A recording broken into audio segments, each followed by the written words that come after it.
All right, Peyton, thank you. Conversations around immigration have started all over the country since Donald Trump will become president again. 12 News reporter Keenan Penn tells us how this is hitting home for some Wichita State students who are fearful of being deported.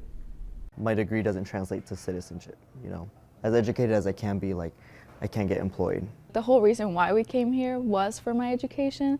Yurit Pizarro and Grecia Esparza are both students at Wichita State University, now reflecting on the proposed plans of President-elect Donald Trump. I remember when it first came out, I was reading, okay, can he actually do that? Of course it is scary. You don't know if you will even be able to finish your 4 years at college. As much as the university can do, it's how much can they really do? Now feeling unsure of what the future may hold after the inauguration.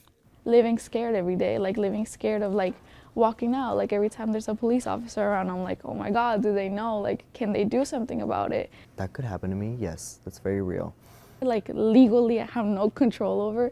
There's nothing I can do about it. I try to just live day by day and I'm here, I'm in college, I'm getting through.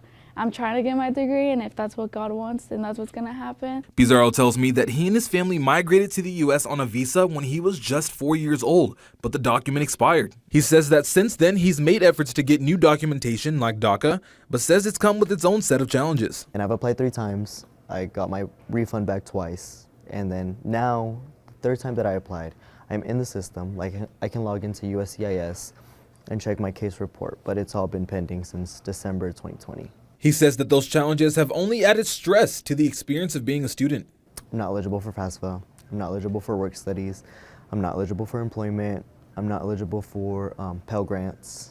Even if I go to, say, my financial aid or say I go to my academic advisor, it's yeah, they can answer those questions for a typical student. But do they really know the answers when it comes to students like me?